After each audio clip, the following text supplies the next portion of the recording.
இந்த உலகத்தில் வாழக்கூடிய மனிதர்கள் அனைவரும் எல்லா வகையிலும் சமநிலையில் உள்ளவர்களாக இருக்கல. சில பேர் உடல் வலிமை மிக்கவர்களாக இருக்கிறார்கள், சிலர் பலவீனர்களாக இருக்கிறார்கள், சிலர் ஆட்சி அதிகாரம் ஆளு அம்பு படை பட்டாளம் உள்ளவர்களாக இருக்கிறார்கள், சிலர் எந்த விதமான ஆதரவும் அற்றவர்களாக இருக்கிறார்கள். இது மாதிரியான ஒரு பாரபட்சத்தை வைத்துக்கொண்டு யார் வலிமையாக இருக்கிறார்களோ, யார் சக்தி உள்ளவர்களாக இருக்கிறார்களோ அவங்க பலவீனர்களுக்கு எதிராக அந்த சக்தியை பலத்தை பயன்படுத்துவதை நம்ம பார்க்கிறோம். இதனால் சாதாரண மக்கள் பெரிய அளவில் பாதிக்கப்படுகிறார்கள். வலிமை உள்ளவன் சக்தி உள்ளவன் கூட்டத்தை சேர்த்துக்கிட்டவன் அவன் என்ன வேண்டாலும் நினைச்சது செய்யலாம் என்கிற மாதிரியான ஒரு நிலைமை உலகத்தில் சர்வசாதாரணமாக இன்றைக்கு நிகழ்ந்து கொண்டு இருக்கிறது. உலகத்தில் குற்றச் செயல்கள் அதிகரிப்பதற்கு கூட இதுதான் காரணம். நீங்களும் சமம் நானும் சமம் எல்லா வகையிலும் இருந்தால் நீங்கள் என்னை டச் பண்ணவே மாட்டீங்க, நான் உங்களை டச் பண்ணவே மாட்டேன். பெரிய நகரங்கள்ல எல்லாம் அந்த ரவுடிகள் இருப்பாங்க, கட்ட பஞ்சாயத்து பண்ணுறவன். யாரை பிடிச்சி கட்ட பஞ்சாயத்து பண்ணுவான் தெரியுமா? யாருக்கு மக்கள் ஆதரவு இல்லையோ, யாருக்கு செல்வாக்கு இல்லையோ, யாரை இழுத்துக்கிட்டு மிதிச்சா யாரும் கேட்க மாட்டாங்களோ அந்த மாதிரி ஆள்கிட்ட தான் போயிட்டு அவள்கிட்ட இதெல்லாம் காட்டின்னு செய்யறதா கையெழுத்து போடுறான் அப்படின்னு சொல்றதெல்லாம் எங்க? இவங்கள்ட்ட பலம் இருக்குன்னு அவன்கிட்ட பலம் இருக்கு, இப்படி இருந்தா தான் அதெல்லாம் செய்யும். இன்னொரு ரவுடியை போய் மிரட்டுவானான்னு மிரட்ட மாட்டான். ஏன்? இந்த ரவுடி கண்டு அவனுக்கு பயம், அவனுக்கு கண்டு இவனுக்கு பயம். நம்ம மோத போய் திருப்பி அடிச்சா என்ன பண்றது? ரவுடிக்கு ரவுடி மோத மாட்டானுவோம், அரசியல்வாதிக்கு அரசியல்வாதி மோத மாட்டான். சரிக்கு சரியாக இருக்கிற செல்வாக்குள்ளவன் செல்வாக்குள்ளவன் மோதுறதே கிடையாது. யார்கிட்ட இந்த அநியாயம்லாம் நடக்குன்னு பார்த்தீங்கன்னு சொன்னா பலவீனர்களாகவும் எந்த விதமான ஆதரவற்றவர்களாகவும் பொருள் வசதி குறைந்தவர்களாகவும் யார் இருக்கிறார்களோ, விவரமற்ற அப்பாவிகளாகவும் இருக்கிறார்களோ அந்த மாதிரியான மக்கள் மீது இந்த மாதிரி ஆதிக்க சக்தி உள்ளவர்கள் அடக்குமுறை செய்வதையும் அநியாயம் செய்வதையும் பார்க்கிறோம். சின்ன அற்பமான ஒரு விஷயங்களுக்காக கூட என்ன செய்யறான், கொலை செய்யக்கூடிய அளவுக்கெல்லாம் கூட உலகத்தில் கொடியவர்கள் இருந்து கொண்டிருக்கிறார்கள். ஒரு 1 லட்ச ரூபா விவகாரத்துக்காக வேண்டி என்ன செய்யறது, கொலை செய்யறது. சரி, சம்பந்தப்பட்டவன் கொலை செய்யறதை விடுங்க, சம்பந்தமே இருக்காது, வாங்குற காசு கூலிக்கு கொலை செய்யறான். எனக்கு அவன் யாருன்னே தெரியாதுங்க, நான் ஒரு கூலிப்படை வச்சிருப்பேன், என்கிட்ட நீங்க என்ன செய்யணும், ஒரு 5 லட்ச ரூபாய் கொடுத்தா தலையை எடுத்துருவேன், 10 லட்ச ரூபாய் எடுத்தா உசுரை எடுத்துருவேன் அப்படின்னு நான் போர்டு போடாத குறையாக மக்களுக்கு அறியப்பட்டிருப்பேன். அப்ப என்ன செய்வாங்க, யாரையாவது பழி வாங்க நினைச்சோன்னு சொன்னா அது கொண்டா பணத்தை கொண்டாந்து கப்பம் கட்டினா நான் ஆட்களை வச்சு அதை முடிச்சிருவேன். இப்படி நிறைய பேர் இருக்காங்களா இல்லையா? இதெல்லாம் ரொம்ப சர்வசாதாரணமாக கொலைங்கிறது ரொம்ப ஒன்றும் அவ்வளோ அற்பமாக போய்விட்டது.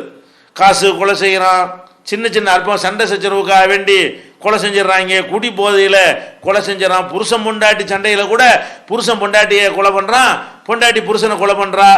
இப்போ கொலை தானே செய்கிற பாவத்தில் பெரிய பாவம். இந்த மாதிரி உலகம் நிம்மதி இழந்து பரிதவித்து கொண்டிருக்கிற காட்சியை பார்க்குறோம். உசுரோடு திரும்பி வருவோமா? இதுதான் வரல. இன்னும் உசுரோடு திரும்பி வருவோமான்னு ஒவ்வொரு மனுஷனும் நினைக்கக்கூடிய ஒரு நிலைமையை நோக்கி கொஞ்சம் கொஞ்சமாக உலகத்தில் உள்ள எல்லா நாடுகளும் முன்னேறி கொண்டே இருக்கின்றன. அப்போ எந்த மனிதனுடைய உயிருக்கு உத்தரவாதம் இல்லை. பட்ட பகலில் புகுந்து என்ன பண்ணுறான், கொள்ளையடிக்கிறான். கொலை மட்டும் செய்யறதில்ல, கொள்ளையடிக்கிறான், ஜன்னலை ஒட்டச்சு கொள்ளையடிக்கிறான், கதவை ஒட்டச்சு கொள்ளையடிக்கிறான். குறுக்க யாராவது சொந்தக்காரன் மறிச்சான்னு சொன்னால் துப்பாக்கினால ஒரே சுட்டு தட்டு ஓடி போயிடுறான், கத்தியால் குத்துறான். இதெல்லாம் பார்க்குறோம். பெரிய கப்பல் படையில் ஒரு தளபதியாக இருந்தவரையே போட்டு தள்ளிட்டு போயிட்டாங்க துப்பாக்கி வச்சு, அற்பம் கொலைக்க ஒரு கொள்ளையடிப்பதற்காக வேண்டி. அவர் எவ்வளோ ஆயுதம் வெப்பன்ஸ் எல்லாம் பார்த்தவராக இருப்பார். அந்த மாதிரி ஆட்கள் கூட நிம்மதியாக வாழ முடியாத அளவுக்கு கொள்ளைக்காரர்களுடைய அட்டூழியம் உலகம் எங்கும் அதிகரித்திருக்கிறது. கொலைகாரருடைய அட்டூழியம் உலகம் முழுவதும் அதிகரித்து இருக்கிறது. அதே மாதிரி ஒழுக்கக்கேடான ஒரு காரியங்களை சும்மா சர்வசாதாரணமாக வெக்கம் இல்லாமல் கூச்சம் இல்லாமல் செய்வது, அப்ப பலதரப்பட்ட தவறான உறவுகளில் ஈடுபட்டு பாலியல் நோய்களுக்கும் எய்ட்ஸ் போன்ற கொடிய நோய்களுக்கும் ஆளாவது, இதெல்லாம் ரொம்ப சர்வசாதாரணமாக அதிகரித்து கொண்டே போகிறது. இது எந்த யாருக்கும் ஒரு பாவங்கிற ஒரு உறுத்தலை ஒன்றுமே இல்லாமல் செய்து கொண்டே இருக்கிற காட்சி ஒரு பக்கம் பார்த்து கொண்டிருக்கிறோம். அப்போ இந்த மாதிரி எல்லாம் உலகத்தில் ஒருத்தன் செய்கிற குற்றத்தினால அடுத்தவன் பாதிக்கப்பட்டான்னு சொன்னால் அந்த பாதிப்பதிலிருந்து தடுப்பதற்கு ஏற்றவாறு ஒரு நிர்வாக அமைப்பு இருக்கணும். அதுதான் அரசாங்கம்ங்கிறது. ஒரு அரசாங்கம்னா என்ன, அரசாங்கம் வந்து இலவச பொருள்களை கொடுக்கறதுக்கு ஒரு அரசாங்கம் கிடையாது. அது ஒரு வள்ளல் கொடுத்துட்டு போயிடுவான். ஒரு தர்மகர்த்தா இருந்தான்னு சொன்னால் அவன் இதை செஞ்சுட்டு போயிடுவான். அப்போ இலவசமாக கஞ்சி காய்ச்சி ஊற்றுறது அதுக்காக ஒரு அரசாங்கம்? அது அரசாங்கம்னா வியாபாரம் பண்ணுறது அரசாங்கம், பால் வியாபாரம் பண்ணுறது இதுக்கு அரசாங்கம். இதுதான் தனியார் செய்வானே. பஸ் ஓட்டுறதோ ரயில் ஓட்டுறதோ விமானம் ஓட்டுறதோ இது ஒரு பெரிய கவர்மெண்ட்டுக்கு தேவையில்லை. கவர்மெண்ட் இல்லாமல் தனியார்ட்ட கொடுத்தா இதோட சிறப்பான முறையில் அவன் செஞ்சுட்டு போயிடுவான். இப்போ இன்றைக்கி அரசாங்கம் என்ன பண்ணுறான்னு பார்த்தீங்கன்னு சொன்னால், என்ன செய்ய எதுக்கு ஒரு அரசாங்கம் தேவையோ அதை மறந்துட்டு என்ன பண்ணுறான், தேவையில்லாத காரியங்களை சும்மா அற்பமான எலும்பு துணிகளை அப்படி இப்படி போடுற மாதிரி இலவச வீட்டுமனை பட்டாங்கிறான், இலவச கருத்தறி சேலைங்கிறான். இதுக்கா ஒரு அரசாங்கம் தேவை? இதெல்லாம் ஒரு அரசாங்கமே இல்லாட்டா கூட ஏழைப்பாளையலுக்கு தனவந்தர்கள் கொடுத்து விடுவார்கள். இது ஒரு பெரிய விஷயமே கிடையாது. அப்போ ஒரு அரசாங்கம் எதுக்கு தேவை தெரியுமா? இந்த வலிமை உள்ளவனாக இருக்கிறவனால் வலிமை குறைஞ்சவன் பாதிப்பு வரக்கூடாது, அதுலேருந்து அவனை காப்பாற்றணும். எனக்கு எந்த ஆளும் இல்லை, எந்த படையும் இல்லை, எந்த பட்டாளம் இல்லை, எந்த பணமும் இல்லை, நான் ஒரு தனியான ஒரு ஆள் அப்படிங்கிற ஒரு காரணத்துக்காக வேண்டி ஒரு கும்பல் என்னை மிரட்டி என் சொத்தை எழுதி வாங்க முயற்சி பண்ணினால் என்னை வந்து அரசாங்கம் காப்பாற்றணும். அதுக்கு தான் அரசாங்கம். அரசாங்கம் எதுக்கு? எல்லாரும் சமநிலையில் இல்லை, ஏற்றத்தாழ்வுல இருக்கிறாங்க. அவன் மேலே கை ஓங்கணவன் கீழே உள்ளவனை போட்டு மிதிச்சிடக்கூடாது என்று சொன்னால் இந்த கீழே உள்ளவர்கள் நம்ம சம்பளம் கொடுத்து ஆள் வச்சுக்கிற முடியாது. நம்ம எல்லாருக்குமா சேர்த்து ஒரு அரசாங்கத்தை வைத்து கொண்டோமே ஆனால் அவங்க இந்த வரிப்பணத்தில் போலீஸ், ராணுவம், துப்பாக்கி, வெப்பன்ஸ், பீரங்கி எல்லாம் வைத்திருப்பார்கள், சிறைச்சாலை எல்லாம் வைத்திருப்பார்கள். அதை வைத்து கொண்டு என்ன செய்வார்கள், குற்றவாளிகளை அவங்க வந்து பிடிப்பாங்க, தண்டிப்பாங்க. அதை கொண்டு நமக்கு பாதுகாப்பு கிடைக்கும். அப்படிங்கிறதுக்காகத்தான் உலகத்தில் ஒரு அரசு நிறுவனமே, முதல் அரசாங்கத்தினுடைய வேலை மக்களுக்கு மக்கள் அநியாயம் செய்யாமல் பாதுகாக்கணும். வலியவன் எளியவன் மீது ஆதிக்கம் செலுத்தி அநியாயம் செய்வதிலிருந்து எளியவனை காப்பாற்றணும், வலியவனை தடுக்கணும். அதுக்குத்தான் ஒரு அரசாங்கம் தேவை. இந்த வேலையை செய்யலை என்று சொன்னால் அப்படி ஒரு அரசாங்கம் இருக்கிறதும் சரிதான், இல்லாமல் போகிறதும் சரிதான். இன்னைக்கு நாட்டில் வந்து அரசாங்கத்தில் எவ்வளோ பெரிய வல்லரசு நம்ம நாட்டில் இருக்கிறோம். இராணுவத்துக்கு எவ்வளவு செலவழிக்கப்படுகிறது, காவல்துறைக்கு எவ்வளவு செலவழிக்கப்படுகிறது, சிறைச்சாலைக்கு எவ்வளவு செலவழிக்கப்படுகிறது. அப்போ அந்த மாதிரி பல பல கோடி ரூபாய்களை செலவழித்த பிறகு கூட என் வீட்டில் பட்டப்பகல் நுழைஞ்சு திருடிட்டு போயிடுறான், அதை தடுத்து நிறுத்த வக்கு இல்லை என்றால் இந்த அரசாங்கம் எதுக்கு? குறிப்பிட்ட கட்சியுடைய அரசாங்கத்தை நான் சொல்லவில்லை, யார் ஆட்சியில் இருந்தாலும் இது நடக்குதா இல்லையா? நடக்கிறது. இது இந்தியாவுக்கு மட்டும் நான் சொல்லவில்லை, உலகம் பூரா இது நடக்குதா இல்லையா? சும்மா அற்பமாக கொலை செய்கிறானா இல்லையா? செஞ்சுட்டு போயிடுறான். அப்போ கொலை சாதாரணமாகி விட்டது, கொள்ளை சாதாரணமாகி விட்டது, திருட்டு சாதாரணமாகி விட்டது, வழிப்பறி சாதாரணமாகி விட்டது. அப்போ இந்த மாதிரி வந்து ஒரு மனிதன் மீது பாய்ந்து பிடுங்கக்கூடிய நேரத்தில் அரசாங்கம் நின்று எவன் நியாயமாக இருக்கானோ அவன் பக்கம் நிற்கணும், எவன் அநியாயம் செய்கிறானோ அவனை தண்டிக்கணும், நாளைக்கு அது மாதிரி வந்துடக்கூடாது. அப்படிங்கிறது தான் ஒரு அரசாங்கம் இருப்பதனுடைய நோக்கம். இதை உலகத்தில் உள்ள எந்த ஒரு அரசாங்கமும் கண்டுகொள்ளல. அவங்க வந்து புதிய பொருளாதாரமாக இருக்கட்டும், பழைய பொருளாதாரமாக இருக்கட்டும், சோசியலிசமாக இருக்கட்டும், கம்யூனிசமாக இருக்கட்டும், வேற எந்த சித்தாந்தத்தை வேண்டாலும் அவங்க சொல்லி கொண்டு போகட்டும், இவர்களில் எவருமே இந்த அரசாங்கம் அமைவதனுடைய நோக்கம் என்ன? அனைத்து மக்களையும் சமமாக நடத்துவது, அனைத்து மக்களுக்கும் பாதுகாவலாக இருப்பது, கெட்டவர்களிடமிருந்து நல்லவர்களை காப்பாற்றுவது, நல்லவர்கள் வந்து நல்லவர்களாக அச்சமின்றி வாழ்வது, பயமின்றி வாழ்வது, சுதந்திரமாக வாழ்வது, தைரியமாக வாழ்வது, அரசாங்கம் இருக்கடா என்னை காப்பாற்றுறதுக்கு அப்படிங்கிற ஒரு நிலையில மக்களை வாழ வைக்கிறதுக்கு தான் ஒரு அரசாங்கம் தேவை. இந்த விஷயம் இன்னைக்கு வரைக்கும் எவனுக்குமே தெரியல. நவீன உலகத்தில் என்னென்னமோ கண்டுபிடிச்ச ஒரு உலகத்தில் ஒரு அரசனுடைய முதல் கடமை என்ன? எவனாச்சும் வந்து இந்த அரசாங்கத்தில் வந்து நாங்கள் ஆட்சிக்கு வந்தா கொலை இல்லாமல் தடுப்போம் சொல்லியிருக்கிறானா? கொள்ளை இல்லாமல் தடுப்போம், கலவரத்தால் பாதிக்கப்படாமல் தடுப்போம், திருட்டிலிருந்து இல்லாமல் நாங்கள் தடுத்துருவோம் அப்படிங்கிற வாக்குறுதி எவனாவது கொடுக்க முடியுதா? ஏன்? அதுக்குத்தான் ஆட்சிக்கு வர்றோன்னு விளங்கினா தானே அதை கொடுக்க முடியும். ஆட்சிக்கு எதுக்கு வர்றோங்கிறது ஆட்சிக்கு வரக்கூடியவர்களுக்கு வழங்கவில்லை, ஆட்சியை தேர்ந்தெடுக்கிற மக்களுக்கு வழங்கவில்லை. ஆனா இஸ்லாம் என்ன சொல்லுதுன்னு கேட்டா, ஒரு அரசாங்கம் வந்து மக்களை பாதுகாக்க வேண்டும். பாதுகாக்கணும். எப்படி பாதுகாக்கிறது? சட்டம் ஒழுங்கா இருந்தா தானே பாதுகாக்க முடியும். சட்டத்தின்படி தானே இந்த அதிகாரங்கள்லாம் கிடைக்குது அதிகாரிகளுக்கு. அப்ப குற்றங்களுக்கு எதிராக இஸ்லாம் என்ன சொல்லுதுன்னு கேட்டா, குற்றவாளிகள் தைரியமா நாங்க 10 பேர் இருக்கிறோம், எங்கள்கிட்ட 50 அடியாள் இருக்குது, எங்கள்கிட்ட கோடிக்கணக்கான ரூபாய் இருக்குது, நாங்க என்ன வேணாலும் செய்வோம் இருக்கிறான அந்த தனாவட்டு அந்த தைரியம் இருக்குல்ல, அதை உடைக்கணுமா இல்லையா? அந்த உடைச்சா தானே என்ன செய்ய முடியும்? அவன் என்னை அடிக்க, நான் ஒரு அப்பாவி, அவன் ஒரு பெரிய ரவுடி, அவனுக்கு பின்னாடி 1000 பேர் இருக்கான், எனக்கு பின்னாடி 5 பேர் கூட இல்லை, இந்த மாதிரி ஒருத்தனை நான் இருந்தால் என்னை அவன் தடுக்க வரும்போது அவனை தடுத்து நிறுத்தணும். யார் நிறுத்தணும்? அரசாங்கத்தை வகிக்கிற சட்டம், அரசாங்கம் இயற்றி வைத்திருக்கக்கூடிய சட்டம் அவனை தடுத்து நிறுத்த வேண்டும். நிறுத்துதா? இல்ல. ஏன்? நம்ம பார்க்கிறோம், கொலை செஞ்சான்ல ஒருத்தன், அவன் 2வது தடவையும் கொலை செய்யறான். 2வது தடவை கொலை செஞ்சான, 3வது தடவை அவன் தான் கொலை செய்யறான். 3வது தடவை கொலை செஞ்சவன் 4வது தடவையும் செய்கிறான். அப்ப பல தடவை கொலை செய்கிறான், பல தடவை திருடுகிறான், பல தடவை பலவிதமான குற்றச்செயல்களில் ஈடுபடுகிறான், ஒவ்வொரு தடவையும் பிடிக்கப்படுகிறான், நீதிமன்றத்தில் நிறுத்தப்படுகிறான், சிறைச்சாலையில் அடைக்கப்படுகிறான், அவனுக்கு ஒரு தீர்ப்பு அளிக்கப்படுகிறது, மறுபடியும் அதை செய்கிறான். அப்ப இது என்ன பார்க்கிறோம்? குற்றவாளிகள் குற்றம் செய்ய பயப்படக்கூடிய வகையில் எங்கேயும் சட்டம் இல்லை உலகத்தில். நீதிமன்றத்தை நினைச்சா தடுத்துட முடியுமா? இருக்கிற சட்டப்படி தானே தீர்ப்பளிப்பாங்க. போலீஸார் நினைச்சா இது முடியுமா? சட்டம் சரியா இருக்கணும். சட்டம் கரெக்டா இருந்தா தான் இந்த நிலையில இருந்து மக்களை என்ன செய்ய முடியும்? காப்பாற்ற முடியும்.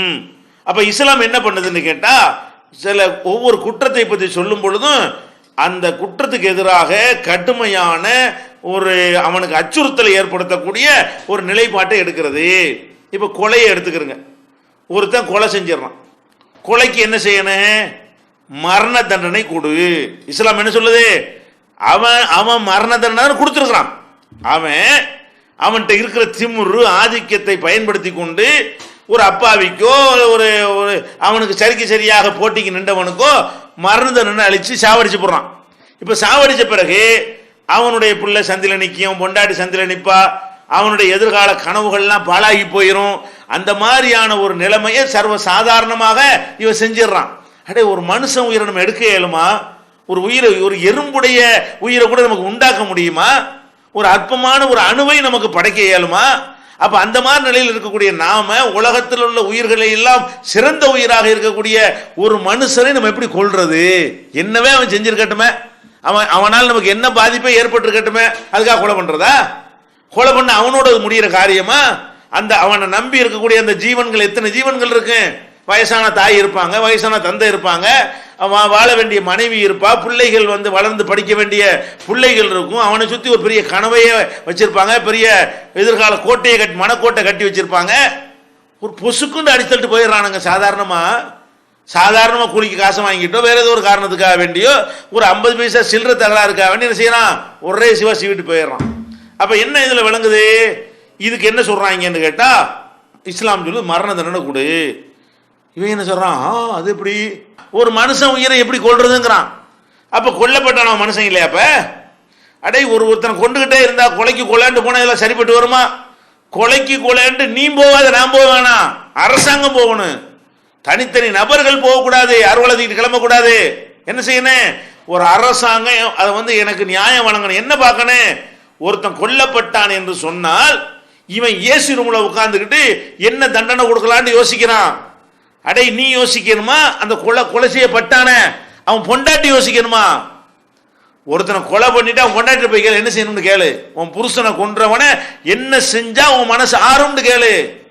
அந்த பிள்ளைகள் அனாதைகளா நிக்குது, அவங்கள்ட்ட போய் கேளு. உங்க அப்பனை கொண்டிருக்கிறான அவன் என்னடா செய்யணும்? அவன் சொல்றதுதான் தீர்ப்பாகணும். அப்ப அவங்க உணர்வு சட்டம் எழுதுறவர்கள் யாரை பார்க்கணும்? இந்த கொலைகாரனால் பாதிக்கப்பட்டு நிற்கிறார்களே அவர்களை பார்த்து அவங்களுடைய மனம் ஆறுதல் அடைகிற வகையில தண்டனைகளை வழங்கினாத்தான் அவன் திருப்பி அறுவாள் எடுக்க மாட்டான். நீ தண்டனைன்னு சொல்லி ஜெயிலில் கொண்டே வச்சு எங்க வரிப்பணத்தில் ஒரு வருஷத்துக்கு சோத்தை போட்டு 5 வருஷம் சோறை போட்டு அண்ணா பிறந்தாரு, காமராஜர் பிறந்தாரு ஏதாவது சொல்லி வெளியே அனுப்பிவிட்டீங்கன்னு சொன்னா என்ன நடக்கும்? அப்படியா, வா உன்னை வெளியே வா பார்த்துக்கிறேன்னு இவன் வெயிட் பண்ணிட்டு இருப்பான். யாரு? அப்பனை கொலை பண்ணிட்டு ஜெயிலுக்கு போனான் மகங்காரன் சின்ன பையன், நீ வாடா வெளியே உன்னை பார்த்துக்கிறேன்னு வெயிட் பண்ணிட்டு இருப்பான். அறுவாளோட ஜெயில இருந்து வரும்போது ஒரே கூட போட்டு தள்ளி போடுறான். அப்ப இந்த கொலைக்கு கொலைன்னு அதிகரிச்சுக்கிட்டே போகும். அப்ப இது ஒவ்வொருத்தனும் கொலைகாரனா மாறுவான். இதெல்லாம் நடக்கக்கூடாது. அப்படிலாம் இருந்தால் என்ன செய்யணும்? கொலை செஞ்சான் நிரூபிக்கப்பட்டால் உசுருக்கு உசுறு தான். உசுறு எடுத்து அப்படி குறைஞ்சிக்கிட்டே இருக்கு, குறையாது. குர்ஆன் சொல்லுகிறது வலக்கும் ஃபில் கிசாஸி ஹயாத், இந்த உயிருக்கு உயிர் என்ற இந்த சட்டத்தில் உங்களுடைய உயிருக்கு உத்தரவாதம் இருக்கிறது. நீங்க நினைக்கிறீங்க ஒரு உயிர் போகுதுன்னு நினைக்கிறீங்க, இல்ல. இந்த ஒரு உயிரை அடிச்சு தள்ளினா கொலை செய்யணும்னு நினைக்கிறான் 1000 பேர் இப்படி பின் வாங்கிடுவான். ஆஹா, கொலை பண்ணுனா நம்மளை கொலை பண்ணி விடுவாங்க, கொலை பண்ணா தூக்குதான், நம்ம கொண்டாட்டி புள்ள சந்தில நின்று கொலை பண்ணிட்டு 6 மாதம் ஜெயிலுக்கு போயிட்டுலாம் வர முடியாது, 10 வருஷம் கழிச்சு திருப்பிலாம் வர முடியாது. கொலை செஞ்சால் இவனை நான் உயிரை எடுத்த மாதிரி என் உயிரும் போயிரும்னு நினைத்தால், கொலை செய்யணும்னு புறப்பட்ட ஆயிரக்கணக்கான பேர் கொலை செய்யாமல் விலகி கொண்டால் 1000 உயிர் காப்பாற்றப்படுதா இல்லையா? இந்த கொலைக்கு உசுருக்கு உசுறு என்கிற இந்த தண்டனையை அமுல்படுத்துவதன் மூலமாக என்னென்னலாம் ஏற்படுது? எக்கச்சக்கமான நன்மை ஏற்படுது. ஒன்று, கொலை செய்யப்பட்ட அந்த குடும்பம் இருக்குதுல, அவங்க மன ஆறுதல் படுறாங்க. சரி, நம்ம புருஷனை கொண்டுட்டான், நம்ம தகப்பனாரை கொண்டுட்டான், கொன்றாலும் அரசாங்கம் விடல, அவனை கொன்று என் மனசை குளிர செஞ்சிருச்சு அப்படின்னு நினைக்கும் பொழுது அவன் வன்முறை பாதையை நாடமாட்டான். பாதிக்கப்பட்டவனுக்கு மனம் குளிர்வது தான் நியாயம், வணங்குற சரியான நியாயம். அவனுக்கு மனம் குளிர போன உசுரையை திருப்பி கொடுக்க முடியும். ஒருத்தனை கொலை செஞ்சிட்டான்னு சொன்னா அதுக்கு தண்டனையாக அந்த உசுரை திருப்பியா கொடுக்க முடியும்? எடுக்க தான் முடியும். அப்ப என் புருஷன் எடுத்த மாதிரி உன்னை அவனே எடுங்கன்னு தான் ஒரு பொம்பளை சொல்லுவா, நினைக்குவா. அப்பதான் மனசு குளிரும்.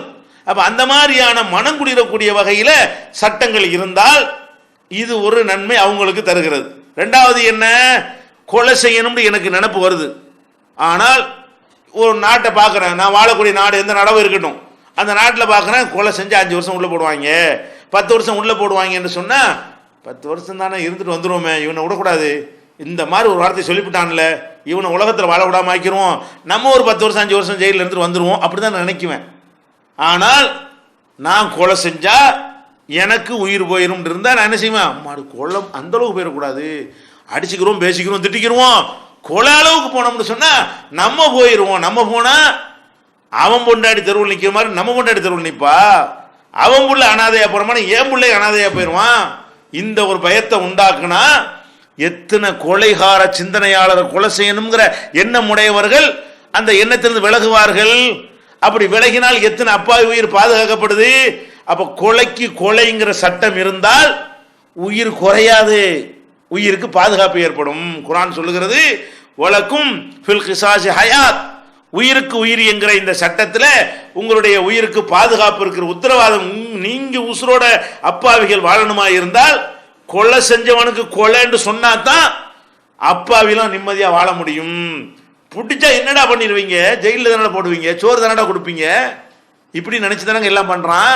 அப்ப ஜெயிலில் தான் போடுவீங்க என்கிற ஒரு தண்டனை எங்க எல்லாம் இருக்கிறதோ அங்கெல்லாம் குற்றங்கள் அதிகரிக்கிறது, மக்களுக்கு பாதுகாப்பு இல்லை. எந்த நாட்டில் இரும்பு கரங்கொண்டு குற்றவாளிகளை அடக்குகிறார்களோ அங்க எல்லாம் கொலை கம்மியா இருக்கு. சிங்கப்பூர்ல ஏன் கொலை கம்மியா இருக்கு? இதே மேட்டர் தான், தொலைச்சு போடுவாங்க. ஏன் சவுதி அரேபியாவில் ஏன் கம்மியா இருக்குது? எந்த நாடுகளில் கொலைக்கு கொலைங்கிறதுல எந்த விதமான சமரசம் இல்லாமல் இருக்கிறார்களோ அங்கெல்லாம் மனிதர்களை கொல்றதுக்கு பயப்படுறான். ஏன்? நம்ம கொண்டா நம்மளை கொண்டு விடுவாங்க, கவர்மெண்ட் கொண்டுரும். அப்ப கவர்மெண்ட் அவன் சார்பாக நம்மளை கொள்ளுங்கிற பயம் இருக்கும் பொழுது அவன் என்ன பெரிய பிஸ்தாவா இருந்தாலும் ரவுடியா இருந்தாலும் இந்த ரேஞ்சுக்கு போக மாட்டான். அப்ப இந்த இதை இது வரைக்கும் யாராவது விளங்குனாங்களா? ஆனா பாருங்க, நம்ம அத்வானி போன்ற பெரிய தலைவர்கள்லாம் ஒரு காலத்தில் சொன்னாங்க, இந்தியாவில் குற்றங்கள் குறையணுமானால் அரபு நாட்டு சட்டங்களை அமுல்படுத்தணும்.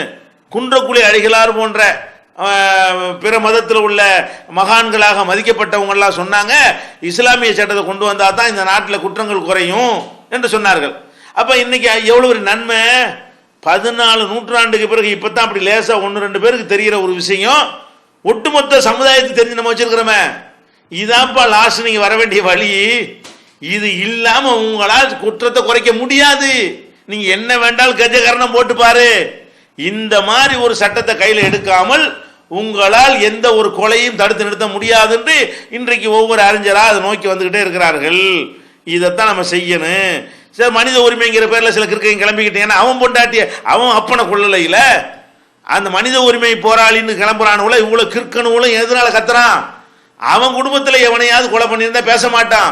யாரையோ கொலை பண்ணதுக்கு இவர் என்ன செய்யறாரு? கருணை காட்டுறதுக்கு மனித உரிமைன்னு கிளம்புறாரு. எது மனித உரிமை? அயோக்கியனுக்கு கருணை காட்டுறது மனித உரிமையா? அவன் அப்ப செத்தான அவன் மனுஷன் இல்லையா? அநியாயமா கொல்லப்பட்டான் அவன் யார்? மிருகமா? அவன் மனிதன் என்று யார் மனுஷனா வாழ்ந்தான் அவனை மனுஷன் நினைக்காம இவன் மிருகமா வாழ்ந்தான் அவனை போய் மனுஷன் சொல்லிவிட்டு மனிதாபிமானம் சொல்லக்கூடிய இந்த உலகத்துல அழுத்த நிறுத்தமா இதுதான் சரியான சட்டம் என்று இஸ்லாம் சொல்லுகிறது. உயிருக்கு மட்டும் சொல்லல, உயிரை விடுங்க. அப்ப உயிரைத்தான் எடுக்கக்கூடாது. காலை வெட்டுறா, கையை வெட்டு, எப்படி வாழ்றன்னு பாத்துக்கிறோம். அடுத்து அப்படி நினைப்பான்ல, அடே உசுரை போக்குனா உசுறு போயிடும், கையை காலை வெட்டினா என்ன போவேன்? அதுக்கு செய்யல, அதான் கிடையாது. கையை காலை வெட்டினா என்ன இல்லை, அதுக்கும் செய்ய இஸ்லாத்துல கிடையாது. இஸ்லாம் என்ன சொல்ல தெரியுமா? மின் அஜ்லி தாலிக கதபுனா ஃபீஹா அலா பனி இஸ்ராயீல மின் அன்னன் நஃப்ஸ பின் நஃப்ஸி வல் ஐன பில் ஐனி வல் உதுன பில் உதுனி வஸ்ஸின்ன பிஸ்ஸின்னி வல் ஜுருஹ கிஸாஸ். குர்ஆன் சொல்லுகிறது, இஸ்ரவேல் சமுதாயத்திற்கு இந்த மாதிரி கொள்ளையெல்லாம் நடக்கக்கூடாது என்பதற்காக வேண்டி அன்றைக்கே நாங்கள் விதியாக்கி விட்டோம். என்ன விதியாக்கிட்டோம்? அன்னன் நஃப்ஸ பின் நஃப்ஸ், உயிருக்கு உயிர். உயிருக்கு உயிர்னா வேற மாதிரி புரிஞ்சுக்கிற கூடாது. எவனாவது கொலை பண்ணிவிட்டா நம்ம போய் கொண்டு வந்துடக்கூடாது. ஒரு உயிரை கொன்றால் அரசாங்கம் அந்த அவனை கொலையாளி மரண தண்டனை கொடுக்கணும்னு அர்த்தம். அரசாங்கம் தான் செய்யணும், சட்டத்தை ஆளாள் கையில் எடுத்துடக்கூடாது. அப்ப அண்ணன் நப்ச பின் நப்சி, உயிருக்கு உயிர். இப்போ ஒரு மனுஷன் அப்பாவியா இருக்கிறான், அவனுடைய கண்ணை நோண்டி விட்டாங்க. டா எங்க வாடான்னு கூப்பிட்டு, கொன்றாத்தானடா எங்களை தூக்குத்தண்டில் போடுவீங்க, கண்ணை நோண்டுனா என்னடா பண்ணுவீங்க அப்படின்னு சொல்லி கண்ணை தோண்டி விட்டான். அதுக்கு என்ன தண்டனை? உலகத்தில் எந்த நாட்டில் போய் கேட்டாலும் ஏதோ ஒரு குறிப்பிட்ட காலத்தை சொல்லி ஜெயிலில் போடுவாங்க. எந்த நாட்டில் போய் கேட்டாலும் என்ன தண்டனை? ஓ கண்ணை நோண்டிட்டானா, இவருக்கு நான் 5 வருஷம் சிறை தண்டனை விதிக்கிறேன், 5 லட்சம் ரூபா அபராதம் விதிக்கிறேன். இது அவனுக்கு மனசை நிறைக்குமா? கண்ணுங்கிறதுடைய விலை அவ்வளவுதானா? கண்ணு இல்லாட்டி அவனுடைய நிலைமை என்ன? அப்ப கண்ணை ஓடுறக்கான் நீங்க 6 மாசம் ஜெயிலில் வச்சு சோறு போட்டா இதுல இவனுக்கு என்ன நன்மை? மனம் இப்படி குளிரும். அப்ப அடுத்தவன் எப்படி கண்ணை நோண்டாம இருப்பான்? ஓ கண்ணை நோண்டினா 5 வருஷம் சோறா? ஜெயிலில் சோறு தானே, எப்படி கணக்காயிரேன்? ஒருத்தனுடைய கண்ணை நோண்டிட்டோம்னு சொன்னா 5 வருஷம் உழைக்க வேண்டியதுல கையை கட்டிட்டு உட்காந்துருக்கலாம். ஜெயிலில் மணி அடிச்சா சோறு கொடுப்பாங்க, வகை வகையாக சாப்பாடு கொடுப்பாங்க, சினிமா பார்ப்பாங்க, வாரத்துக்கு ஒரு சினிமா பார்ப்பாங்க, சினிமா காட்டுவாங்க, அரசாங்க சொல்ல மொட்டை அடிச்சுக்கலாம், எண்ணெய் தருவாங்க, சோப்பு தருவாங்க, போர்வை தருவாங்க, விளையாடுறதுக்கு வாய்ப்புகள் தருவாங்க. இப்படி எல்லாம் நினைச்சான்னு சொன்னா கண்ணை நோண்டிக்கிட்டே இருப்பான், கையை வெட்டிக்கிட்டே இருப்பான், காலை வெட்டிக்கிட்டே இருப்பான். குர்ஆன் என்ன சொல்லுகிறது? கண்ணுக்கு கண், கண்ணு கண்ணா உன் கண் நோண்டா நீ போய் நோண்டக்கூடாது. உன் கண்ணை நோண்டினால் நீ கம்ப்ளைண்ட் பண்ணணும், அரசாங்கம் போய் அவங்க கண்ணை நோண்டும். அப்ப கண்ணுக்கு கண், பல்லுக்கு பல்ல உடைச்சிட்டானுங்க, வாடா எந்த பல்ல உடைச்சான் அதே போல அவனுக்கு கூட. அப்ப அது மாதிரி காதை அறுத்து விட்டானுங்க, உங்க அதை அறுத்தானா அவனுக்கு அவங்க அதை அறுத்து விடு. அப்ப கண்ணுக்கு கண், பல்லுக்கு பல்லு, காதுக்கு அது ஒல்ஜுரோகி சாஸ். மற்ற உறுப்புகளும் இது போன்றுதான், சரிக்கு சரியாகத்தான் கணக்கெடு தீர்க்கப்படணும் அப்படிங்கிற ஒரு சட்டத்தை இஸ்லாம் அன்றைக்கு நபிகள் நாயகத்துக்கு சொன்னதாக சொல்லல, இஸ்ரவேல் காலத்திலிருந்து கொண்டு வந்துட்டோம். அதுக்கும் பல 1000 ஆண்டுகளுக்கு முன்னாடியே இதுதான் உலகத்துக்கு தகுந்த சட்டம். இந்த ஒரு சட்டம் அமுலில் இருந்தால் மாத்திரம்தான் மனிதர்களுக்கு மனிதன் இந்த மாதிரி கொலை செய்வது, கையை காலை வெட்டுவது, ஊனப்படுத்துவது, எதுக்கெடுத்தால் அருவாளை தூக்கிட்டு அலைகிறது, துப்பாக்கியோடு அலைகிறது, இந்த மாதிரி ரவுடிகள் ஒழிய வேண்டுமானால் அவன் கையை வெட்டிட்டால் என் கை அப்புறம் இருக்காது, அவனுடைய கட்ட விரலை வெட்டினா எனக்கும் கட்ட விரல் இருக்காது, அவனுடைய மூக்கனை அறுத்தால் எனக்கு மூக்கு இருக்காது. இப்படியான ஒரு அச்சத்தை இந்த ரவுடிகளுக்கும் போக்கிரிகளுக்கும் தாதாக்களுக்கும் பிஸ்தாக்களுக்கும் ஏற்படுத்தினால் நமக்கு நல்லதா இல்லையா? மனித குலத்துக்கு இதை விட ஒரு நன்மை என்ன இருக்கு? அனுபவத்தில் கண்ணு முன்னாடி உலகத்தில் அதை காட்டிக்கிட்டு இருக்கிறாங்களே பல இஸ்லாமிய நாடுகள், கடுமையான தண்டனை வழங்கக்கூடிய நாடுகள்ல எல்லாம் மக்கள் இந்த மாதிரியான பாதிப்புக்கு ஆளாகாமல் வேற வேற பாதிப்புகள் இருந்தா கூட கொலை செய்யறதுக்கு பயப்படத்தானே செய்யறான், கண்ணை நோண்டுறதுக்கு காதை வெட்டுறதுக்கெல்லாம் பயப்படத்தானே செய்யறான். அப்ப ஆயுதத்தை தூக்குறதுக்கு பயப்படணும் இல்லையா? நீ அருவாளை எடுத்த, உன் அருவாளை கொண்டு என்ன செஞ்சியோ அதே மாதிரி அரசாங்கத்துடைய அருவாளை கொண்டு உனக்கு செய்வோம். எப்படி இருக்கும் கொஞ்சம் கற்பனை. இதை மட்டும் செஞ்சு காட்டிட்டா எந்த குற்றமாவது நடக்குமா? அப்படி ஒன்று ரெண்டு அப்படி மறந்து போய் நடந்துச்சா கூட ஒருத்தனை கையை வெட்டி தொங்க விட்டோம்னு சொன்னா, அதை டிவில எல்லாம் காட்டணும்னு சொன்னா, அப்புறமேல ஒருத்தர் அருவாளை எடுப்பானா, சின்ன அருவாளை எடுக்கணும், விளையாட்டு போகல பார்க்கணுமா இல்லையா? என்னமோ பேனாவை எடுக்கணுமோ இப்படி எடுக்கிறாங்க அருவாளை. ஏன் என்ன பண்ணி போடுவேங்கிறான், அருவாளை எடுத்து என்னடா பண்ணுவீங்க அப்படின்னு கேட்குறான். அப்போ இந்த மாதிரி எல்லாம் இத கூட விளங்காம என்ன பாருங்களேன், பெரிய நிபுணர்களுங்கிறாங்க, அந்த படி படித்தவங்கிறான், இந்த படி படித்தவங்கிறான், அது மாதிரி மேதைக்கு இவருக்கு நிகரான கிடையாதுங்கிறான். அப்படிலாம் சொல்லக்கூடியவர்கள்லாம் ஆட்சியில் இருந்து பார்த்துட்டாங்க. ஒரு சின்ன ஒரு விஷயம் வழங்க மாட்டாங்க. என்ன விஷயம்? ஆமாம், எப்படி கண்ணை ஒருத்தனுக்கு நோண்டுனா அவனை போய் ஜெயிலில் போடுறோம், இதுக்கு எதுக்கு என்ன சம்பந்தம்? அப்போ ஜெயிலில் போடுறது எதுக்கு வேண்டி? நம்ம அரசாங்கத்துக்கு ஜெயில் செலவு, அது எவ்வளோ போலீஸுடைய எண்ணிக்கை எல்லாமே கூட தேவையில்லாத வேலை தானே, இது போய் செஞ்சுட்டு இருக்கிறோமே. அப்போ கண்ணு இழந்தான அவனுக்கு இது நிறைவு அடையுமா, அல்லது நாளைக்கு இவன் கண்ணை எடுக்காமல் இருப்பானா? அப்போ எதுக்கு நம்ம தண்டனை கொடுக்குற நோக்கமே என்ன? பாதிக்கப்பட்டவன் மன நிறைவு அடையணும், குற்றம் செஞ்சவன் அதுக்கு தண்டிக்கப்படணும், அதை பார்த்துட்டு அடுத்தவன் பயம் வரணும். இது இல்லாட்டி தண்டனை கொடுக்காம விட்டுருப்போங்க. மனிதாபிமானம் பேசுறீங்களே, அப்போ ஜெயிலையும் எடுத்து உடைச்சிட்டு போயிருங்க. கொலை செஞ்சுட்டானா அங்கே வாடான்னு கூப்பிட்டு வச்சு பாராட்டம் நடத்தி மாலை மரியாதைலாம் பண்ணி, இவர் கொலை செய்து விட்டார், அவருக்காக நாங்கள் மனித உரிமை கமிஷன் வந்திருக்கிறோம் அப்படின்னு சொல்லி தொலைஞ்சிட்டு போ. போய் ஜெயிலில் மட்டும் ஏன் முடிச்சு போடுற? ஜெயிலில் முடிச்சு போனால் அந்த பொண்டாட்டி பாதிக்கப்பட மாட்டாள் 5 வருஷத்துக்கு. அப்போ குற்றவாளி விஷயத்தில் குற்றவாளியா பார்க்காம மனிதாபிமானங்கிறான். யாருக்கு மனிதாபிமானம் காட்டணும்? இவனால் கண்ணை பறி கொடுத்தான், அவனுக்கு போய் மனிதாபிமானம் காட்டு. கால் வெட்டி ஊனமா நிற்கிறான், அவனுக்கு போய் மனிதாபிமானம் காட்டு. கொலை செய்யப்பட்டவன் பொண்டாட்டியும் பிள்ளையும் தெருவில் நிற்கித, அவங்களுக்கு போய் மனிதாபிமானத்தை காட்டு. இந்த மனிதாபிமானம்ங்கிற போர்வையில் பயங்கரவாதிகள் எடுத்துக்கொண்டு மனிதாபிமானத்துக்கு நாங்கள் ஆதரிக்கிறோங்கிற மாதிரி பேசக்கூடிய ஒரு உலகத்தில், பெரிய பெரிய பண்டிதர்களுக்கும் புரியாத ஒரு உலகத்தில், எந்த நாட்டிலும் எதுக்கெல்லாம் திட்டம் தீட்டக்கூடியவர்கள், காவிரி கங்கையில் இணைக்குவோங்கிறான், அதை இங்கே இணைக்குவோங்கிறான், அந்த சிலை எங்கே வை, இந்த சிலை அங்கே வைங்கிறதுக்கெல்லாம் திட்டம் போடக்கூடியவன். அட, உசுரோட உள்ள மனுஷனை பாதுகாக்க என்னடா பண்ண போறீங்க? என் கண்ணை பாதுகாக்க என்ன பண்ண போறீங்க? அதுக்கு தானே கவர்மெண்ட் முதல்ல எங்களை பாதுகாப்பு, உசுரோட வாழ்ந்தா தானப்பா நீங்க செய்யக்கூடிய சலுகைகள்லாம் கூட நாங்கள் பயன் உண்டாக்குனா நல்லதா? இது நல்லதா? யோசிச்சு பாருங்க. ஆனால் இஸ்லாமியர்களுக்கு, முஸ்லிம்களுக்கு இது ஒரு எல்கேஜி மாதிரி. நமக்கு எப்படி இஸ்லாத்தின் சட்டம் இதான் நல்ல சட்டம்ங்கிறது குழந்தை பிராயத்திலேயே ஊக்குவிக்கப்பட்டு நமக்கு அப்படி பதிஞ்சு போய் நமக்கு புரிந்திருக்கிறது. சாதாரண ஒரு பாமர பெண்ணுக்கு புரிகிறது, கையெழுத்து போட தெரியாத ஒரு முஸ்லிமுக்கு புரிகிறது, பெரிய பெரிய பண்டிதர்களுக்கு புரியல. என்ன புரியல? எந்த மாதிரியான சட்டம் வகுத்தால் மக்களை பாதுகாக்க முடியும் என்பது விளங்கல. மக்களை பாதுகாக்கிறதுக்கு தான் நம்ம அந்த சீட்டில் உட்கார்ந்து இருக்கிறோம் என்பது விளங்கவில்லை. நமக்கு விளங்குறது, முஸ்லிமுக்கு விளங்குகிறது. இந்த நன்மையை நம்ம நாட்டில் நம்ம அடைய முடியல. ஏன் முடியல? அல்லாஹ் தந்துட்டான், சட்டத்தை அமுல்படுத்தலை. இது நம்மளா செஞ்சுக்கிற சட்டம் இல்லையே. வேற வேற வட்டினா நம்மளா தவிர்த்து கொள்ளலாம். இது நம்மளா செஞ்சு நம்மளா ஒருத்தன் அறுவலை எடுத்து வெட்டினா நம்ம திருப்பி வெட்டிட முடியுமா? இது அரசாங்கம் செய்ய வேண்டிய ஒரு விஷயமா இருக்கிறதுனால இந்த நன்மையை நாம முஸ்லிம்களாக இருந்தாலும் நமக்கு இங்கேயோ வேற உலகத்தில் வேற எங்கேயுமோ பெற முடியவில்லை. ஆனால் இந்த சட்டம் அழகான சட்டம். இது நடைமுறைக்கு வந்தால் முஸ்லிமுடைய உயிருக்கும் பாதுகாப்பு, முஸ்லிம் அல்லாத எந்த மதத்துக்காரனுடைய உயிருக்கும் பாதுகாப்பு என்கிற அளவுக்கு இது ஒரு அழகான சட்டமா இல்லையா? இப்படி ஒரு சட்டத்தை அப்படி நினைச்சு பார்க்கிறோம். என்ன அழகாக, இது கடவுள் தான் இந்த மார்க்கத்தை தந்திருக்காரு. மனிதன் சந்தோஷம், அவன் பாதுகாப்போட வாழணுங்கிறதுக்கு இவ்வளவு ஒரு முஸ்தீபா என்கிற அளவுல இஸ்லாம் இருக்குது. அதே மாதிரி ஒருத்தன் திருடிவிட்டான், திருடினா என்ன செய்யறது? அவருக்கு ஜெயில் தண்டனை, 6 மாசம் ஜெயில் தண்டனை.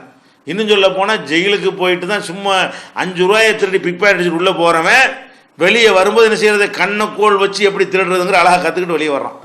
ஜெயிலு தான் குற்றவாளிகளுக்கு கிளாஸ் நடத்தக்கூடிய இடமாக இருக்கிறது. திருந்துறதுக்கு அல்ல ஜெயில். இன்னைக்கு பார்க்குறோம், சிறைச்சாலையில் தான் அவன் தப்பு செஞ்சு உள்ளே போயிருக்கிறான். அவனை எப்படி நம்ம பயிற்றுவிக்கணும்? இந்த ஜெயிலில் கூட செய்கிறதா இருந்தால் தப்பை விளக்கணும், தப்புலாம் செய்யக்கூடாதுப்பா, இதெல்லாம் பாவம், இதில் அதெல்லாம் விளக்கி அவனை ஒரு பெரிய ஆன்மீக நிலையில் ஒரு உயர்நிலை கொண்டு வர அளவுக்கு அவனுக்கு டீச்சிங் எல்லாம் நடத்தப்பட்டால் அது நியாயம்னு ஒத்துக்கிறலாம். உள்ளே போனால் என்ன? ஜெயிலுக்குள்ளே தான் கஞ்சா தாராளமாக கிடைக்கும். வெளியில் கூட கஞ்சா எடுத்தா உள்ளே பிடிச்சிட்டு போயிடுவாங்க. ஜெயிலில் பிடிச்சி மாற ஜெயிலான போட போகிறாங்க. அப்போ ஜெயிலுக்குள்ளே கஞ்சா கிடைக்கும், ஜெயிலுக்குள்ளே பீடி சிகரெட் கிடைக்கும், ஜெயிலுக்குள்ளே தண்ணி கிடைக்கும், ஜெயிலுக்குள்ளே என்ன வேண்டுமானாலும் கிடைக்கும். அப்போ இது என்னங்கிற இது ஒரு தண்டனையா? அப்போ இந்த மாதிரி என்ன செய்கிறாங்க? சின்ன சின்ன பிக் பாக்கெட்டுக்காரன்லாம் உள்ளே போய்விட்டு பெரிய பெரிய பயங்கரமான குலகாரனா வெளியே வர்றான். ஏன்? அந்த 6 மாதம் அவன் என்ன பண்ணுறான்? 100 ரூபாயை திருடி விட்டு வந்து 6 மாதம் இருக்கிறமே, இது கொஞ்சம் பெருசாக திருடினா எப்படி இருக்கும்?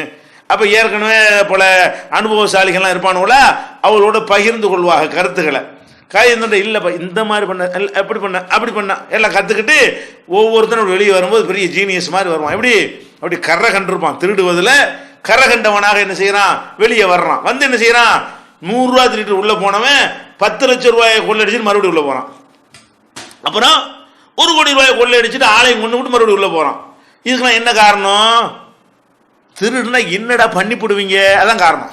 அவன் நினைக்கிறான் நாங்கள் இப்போ திருடி போட்டோம், என்ன பண்ணி போடுவீங்க, உங்கள் சட்டம் எங்களை என்ன பண்ணு. முதல்ல முக்காவாசி குற்றவாளி முதல்ல பிடிக்க முடியாது உன்னால. ஒரு பேச்சுக்கு பிடிச்சிட்டேன்னு வை, பிடிச்சிட்டேன்னு சொன்னால் என்ன பண்ணி போடுவீங்க, நீதிமன்றத்தை நிரூபிக்க இயலாது அதில் முக்காவாசிய. அதையும் மீறி நிரூபிச்சுட்டு வைங்க, நிரூபிச்சு என்ன பண்ணுவீங்க, 2 வருஷம் உள்ள போட்டு சோத்த கொடுப்பீங்க. இதானே? இதுக்கேப்பா நாங்கள் வந்து இந்த தொழிலை நாங்கள் கைவிடணும், எவன் பாதிச்சா எங்களுக்கு என்ன அப்படி நினைத்து கொண்டு திருடர்களுக்கு ஜெயிலில் பாருங்க, ஜெயிலில் போட்டுப்புட்டுங்க கொடுமை. சிறை வசதிகளை எப்படி மேம்படுத்துவதுங்கிற கமிஷன் போடுறானுங்க. சிறைக்கு எவன் போறான், இந்த விசாரணை கைது அரசியல் கைதிகளுக்கு என்னதாவது பண்ணி தொலைஞ்சா பரவாயில்லன்னு ஒத்துக்கலாம். இந்த கொலையை செஞ்சுட்டு கொள்ளையடிச்சு போட்டு அநியாயம் பண்ணிவிட்டு உலக போயிருக்கிறான். குடிசையில் வந்து மெழுகுவத்தி வாங்க காசு இல்லாமல் குடும்பங்கள் தத்தளிச்சுக்கிட்டு இருக்கிறது. ஒரு மேலே வந்து குடிசை எரிஞ்சு போயிருமோ, எப்போ எரியுமோ, எப்போ பட்டாசு விடுவானோ, எப்போ அப்படி நினைத்து கொண்டு மக்கள் வாழ்ந்து கொண்டு இருக்கிறாங்க. அதுக்கு ஒரு கூரை போட்டு கொடுக்கணுங்கிறத பற்றி சிந்திக்க வக்கு இல்லாதவர்கள்லாம் என்ன பண்ணுறாங்க, ஜெயிலில் என்ன செய்யலாம், அவங்களுக்கு என்னென்ன டெவலப்மெண்ட் செஞ்சு கொடுக்கறது, ஏசி எப்படி போடுறது, கட்டில் எப்படி போடுறது, சிறைக்குள்ளேயே ஒரு குடும்பத்தோட பொண்டாட்டி பிள்ளையோட அதை தான் ஒன்றும் யோசிக்கலை, பாக்கியெல்லாம் யோசிச்சுட்டாங்க. அப்போ ஜெயிலில் உள்ளவர்களுக்கு இந்த மாதிரி வசதிகள் நீங்கள் செஞ்சு கொடுத்தீங்கன்னா அவன் குற்றவாளியாக இருக்க ஆசைப்படுவானா, திருந்துவானா? அவன் போய் நல்லபடியாக இருக்கிறத பார்த்துவிட்டு என்ன செய்வான், அடுத்தவன் பயப்படுவானா இல்லையா? இன்னும் சொல்ல போனாங்க, ஜெயிலுக்கு போனான்னு வைங்களேன், ஜெயிலில் இருந்துக்கிட்டே சம்பாதிக்க முடியாது. உங்களுக்கு தெரியுமா, ஒருத்தன் ஒரு கொலை பண்ணிட்டோ வேற ஏதோ பெரிய ஒரு காரியத்தை ஜெயிலுக்கு போயிட்டான்னு வைங்க, அவனுடைய சிஷியர்களோ அவனுடைய நண்பர்களோ என்ன செய்வாங்க, அவனை வச்சு பெரட்ட கட்டுறேன், அண்ணன் உள்ளே போயிருக்காரு, அண்ணாவும் தெரியுமில்ல வந்தா, ஜெயிலுக்கு போனால் மக்கள் பயப்படுறான். ஜெயிலுக்கு போனால் தாதா, ஜெயிலுக்கு போனால் என்னவா பண்ணிவிடுவான், எதுக்கும் தயாராக இருக்கிறான் அவன் அப்படின்னு சொல்லிட்டு என்ன செய்யறது, இந்த ஜெயிலில் போய் இருக்கிறவனை வச்சுக்கிட்டு அவங்க ஒரு செல்போனை கொடுத்துவிட்டு அண்ணன் பேசுகிறான், என்னடா அது 5 லட்ச ரூபா கொடுத்துருல தலை சுத்திக்கணும் அப்படின்னா யார் தெரியுமாங்கிறான் உள்ள போயிட்டு. அப்போ ஜெயிலுக்குள்ள ஒருத்தன் இருப்பதை வைத்துக்கொண்டு அழகா கட்ட பஞ்சாயத்து பண்ணலாம் மக்களை. இந்த மாதிரியாக வந்து கிரிமினல்களுக்கு வந்து மேலும் மேலும் ஊக்கம் கொடுக்கக்கூடிய வகையில் தான் உலகத்தில் சட்டங்கள் இருக்கின்றன. இதில் என்ன எங்களுக்கு என்ன நன்மை, எங்கள் மக்களுக்கு என்ன நன்மை, எவ்வளவோ கஷ்டப்பட்டு சிரமப்பட்டு ஒரு வீட்டில் போய் நான் கேட்குறேன், சும்மா திருட்டு ஓடி போயிடறானுவோல, அந்த 1 லட்சம் ரூபாயோ 10 பவுன் நகையோ 50 பவுன் நகையோ இதை திரட்டுவதற்கு அவன் என்ன பாடுபட்டிருப்பான் உங்களுக்கு தெரியுமா? எவ்வளோ கஷ்டப்பட்டிருப்பான், எத்தனை வயசுலேருந்து உழைச்சிருப்பான், எவ்வளவு செலவுகளை சுருக்கி இருப்பான், அந்த சேமிப்பு பின்னாடி எத்தனை கனவு அவனுக்கு இருக்கும். தங்கச்சி கல்யாணம் பண்ணி கொடுக்கணும், மகளுக்கு கல்யாணம் பண்ணி கொடுக்கணும், நம்ம பையனுக்கு ஒரு வீட்டை வாங்கி கொடுக்கணும், ஒரு பெட்டி கடையாவது வச்சு கொடுக்கணும், இப்படின்னு எத்தனை எதிர்பார்ப்புகளோட வயிற்ற கட்டி வாயை கட்டிம்பாங்களே அந்த மாதிரி கஷ்டப்பட்டு குருவி சேர்த்த மாதிரி 5, 10, 20, 50, 1 லட்சமா சேர்த்து வச்சிருப்பான். 2 ரவுடி வந்துட்டு ஜனலை உடைச்சி உள்ளே போய் பொசுக்குன்னு தூக்கிட்டு ஓடி போயிடுறான்னா, அடே நீ என்ன 1 லட்சம் ரூபாய் எடுத்தண்டா, அதுக்கு அர்த்தம் ஒரு மனிதனுடைய எதிர்காலத்தை எடுத்துட்டு போயிட்டீங்களடா, ஒரு குடும்பத்தினுடைய எதிர்காலத்தை பாழாக்கிட்டீல. அவன் நிலையிலிருந்து கேளு, என்ன செய்யணும்னு கேளு, அவன்கிட்ட போய் கேளு. யார்கிட்ட?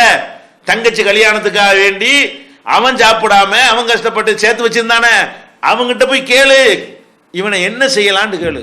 கொன்னு இல்லாம நீ என்ன பண்ணலாங்கிற, அவருக்கு சோறு கொடு, அவருக்கு சினிமா வரத்து கொடு, அவருக்கு அதை கொடு, பரோலில் வெளியே கூட்டிகிட்டு வா, பொண்டாட்டியோட 3 நாளைக்கு இருந்துட்டு போகட்டும், போலீஸ் பாதுகாப்போட.